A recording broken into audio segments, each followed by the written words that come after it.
महाभारत में वैसे तो कई चर्चित और गहरे संवाद हुए हैं, पर आज हम उस संवाद के बारे में जानेंगे जो धर्म, कर्म और नियति के सबसे बड़े प्रश्नों को उजागर करता है। मेरे हिसाब से ये महाभारत का सबसे मार्मिक या कहूँ कि सबसे भावुक संवाद होगा। यह संवाद था भगवान श्री कृष्ण और दानवीर महावीर कर्ण के बीच का संवाद। महाभारत का युद्ध शुरू होने से पहले जब श्री कृष्ण ने कर्ण को उसकी वास्तविकता बताई और उसे कौरवों का साथ छोड़ने का सुझाव दिया, इन सब के बारे में पूरी डिटेल से जानेंगे।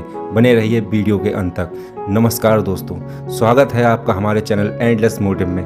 अगर आप चैनल पर नए हैं तो चैनल को सब्सक्राइब और वीडियो को लाइक कर शेयर करना ना भूलें। आइए इस अद्भुत संवाद की गहराई में चलते हैं और इसे जानते हैं। ये बात उस समय की है जब भगवान श्री कृष्ण ने कुरुक्षेत्र का युद्ध शुरू होने से पहले एक सबसे महत्वपूर्ण निर्णय लिया।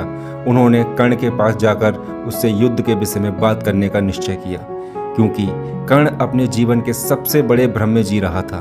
वह अपने आप को बचपन से सूत पुत्र समझ रहा था और इसी कारण से उसने महाभारत में युद्ध करने के लिए कौरवों का साथ चुना था। लेकिन जब भगवान श्री कृष्ण उससे बात करने गए तो उन्होंने कहा कि हे कर्ण, तुम अपने मित्र दुर्योधन यानी कौरवों का साथ छोड़ दो, क्योंकि तुम पांडव हो, कुंती के पुत्र हो। इस प्रकार तुम्हारा धर्म है कि तुम कौरवों की जगह पांडवों का साथ दो और इस धर्म युद्ध में विजय प्राप्त करो। यह सब सुनकर कर्ण हक्का बक्का रह गया, क्योंकि उससे आज तक इतना बड़ा सच छुपाया हुआ था जिसे वह पहली बार जान रहा था। कर्ण ने गहरी सांस लेते हुए श्री कृष्ण की ओर देखा और भगवान से कहा कि हे कृष्ण, मैं जानता हूं कि आप सच ही कह रहे होंगे, परंतु माधव, मेरा जीवन इस सत्य तक सीमित नहीं है। मैं बचपन से ही सूत पुत्र के रूप में बड़ा हुआ हूं और इसी पहचान ने मुझे वह योद्धा बनाया है जो आज मैं हूं। मैंने कौरवों का साथ तब दिया जब इस संसार ने मुझे अस्वीकार कर दिया था। जब मुझे लज्जित और अपमानित किया जा रहा था तब दुर्योधन ने मुझे अपनाया था और मेरा सम्मान किया था। आपको क्या लगता है माधव, क्या अब मैं उसके साथ विश्वासघात कर सकता हूँ? नहीं माधव, नहीं। दोस्तों, कर्ण का यह उत्तर न केवल कर्ण की निष्ठा को दर्शाता है, बल्कि उसके जीवन की कठिनाइयों और संघर्षों की झलक भी देता है कि उसने इस संसार में कितना अत्याचार सहा होगा। श्री कृष्ण कर्ण की बात को शांत होकर धैर्यपूर्वक सुनते रहे।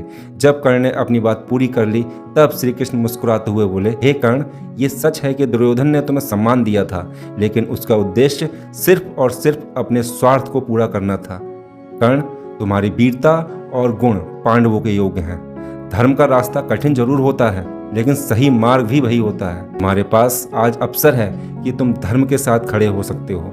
उस अवसर को जाने मत दो। याद रखो, नियति ने तुम्हें इस युद्ध में एक महत्वपूर्ण स्थान दिया है, लेकिन तुम क्या चुनोगे यह तुम पर निर्भर करता है। श्री कृष्ण ने कर्ण से यह भी कहा कि अगर तुम पांडवों का साथ दोगे, उनकी ओर से युद्ध में लड़ोगे, तो तुम पांडवों के राजा भी बन सकते हो। तुम राजा इसलिए भी बन सकते हो क्योंकि तुम 5 पांडवों में कुंती के सबसे बड़े पुत्र हो। यह तुम्हारे लिए एक स्वर्णिम और अद्वितीय अवसर हो सकता है। कर्ण फिर कर्ण ने भी भगवान श्री कृष्ण की बात को गौर से सुना और कुछ पल सोचकर कृष्ण से बोला कि हे कृष्ण, आपके वचन सत्य हैं, प्रेरणादायक हैं और मेरी भलाई के लिए हैं, परंतु मैं अपने मित्र दुर्योधन का साथ अब तो नहीं छोड़ सकता।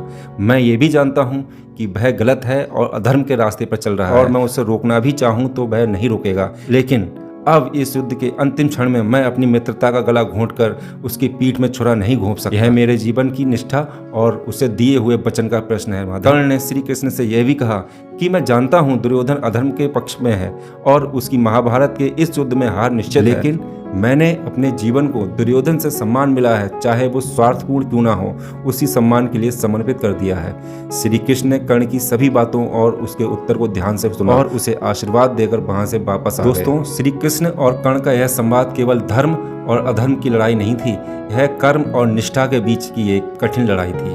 कर्ण के जीवन के बारे में अभी बहुत कुछ जानना बाकी है। उसका जीवन, उसका संघर्ष और उसका निर्णय हमें यह सिखाता है कि कभी कभी सही और गलत के बीच का अंतर धुंधला हो सकता है। तब व्यक्ति को अपने आत्मसम्मान के लिए निर्णय लेना होता है। अब वो निर्णय सही भी हो सकता है और गलत भी हो सकता है। श्री कृष्ण और कर्ण का यह संवाद हमें यह सिखाता है कि जीवन में कई बार संघर्ष सिर्फ बाहरी नहीं बल्कि व्यक्ति के अंदर भी चल रहा होता है। अगर आपको वीडियो पसंद आया हो तो इसे लाइक करें और चैनल को सब्सक्राइब करना ना भूलें। धन्यवाद।